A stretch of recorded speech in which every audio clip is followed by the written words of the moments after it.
Well, hey there, friends. Hey, what do you think of my scarf? I've become a scarf wearer. This is my mom's scarf. My mom died about 10 years ago, and she loved her scarves. This woman had hundreds of scarves, and I was an anti-scarfer. Call it that. Growing up, I did not understand scarves. I did not. I swore I was said I would never wear scarves because it was so my mother, all her color coordinated scarves.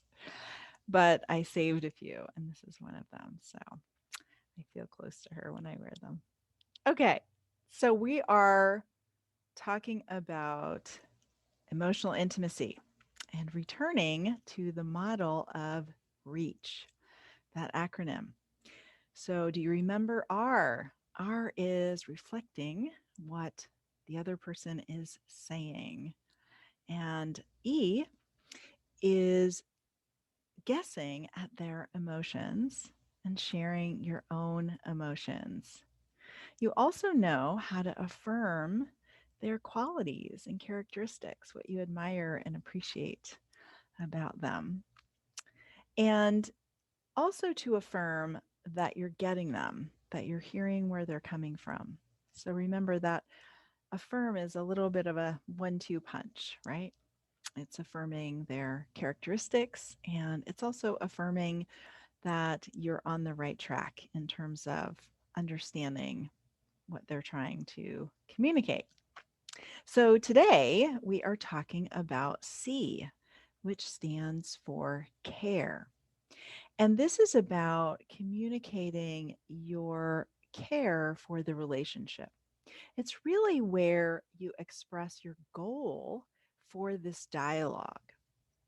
That your intention here is to get close to them because the relationship with them is important to you and that you want to hear what they have to say.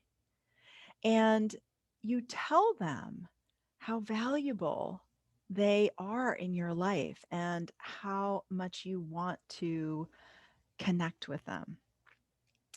You Here is where you also drop into a bit of vulnerability in that you communicate not just that the times that they've had a good day and that everything's going fine, but that you want to know when they've had a bad day, when things aren't going fine. You want them to let you in.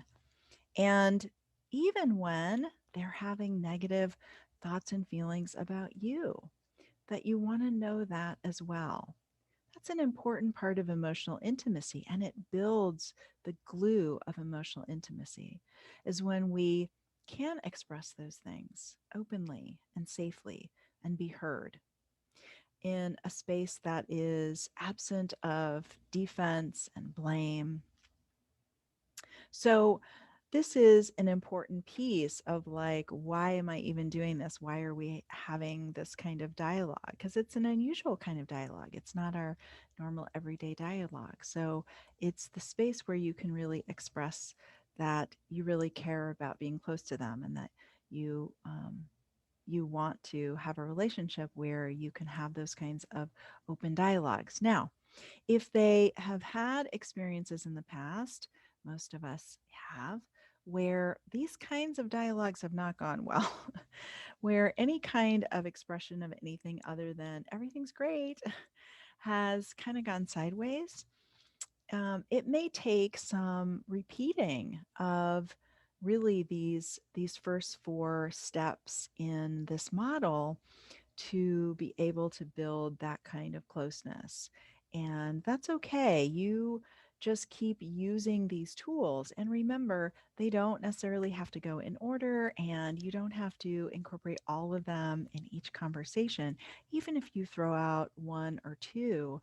But essentially inviting a closer conversation and more emotional intimacy. And if you use these steps that I've been teaching you, this is what's going to build that emotional intimacy. So, all right, that's what I have for you in this video. And in the next and last video, we're going to be talking about humility. Ugh, that's a challenging one for all of us, but so, so important, especially when it comes to emotional intimacy. All right, I look forward to connecting with you then.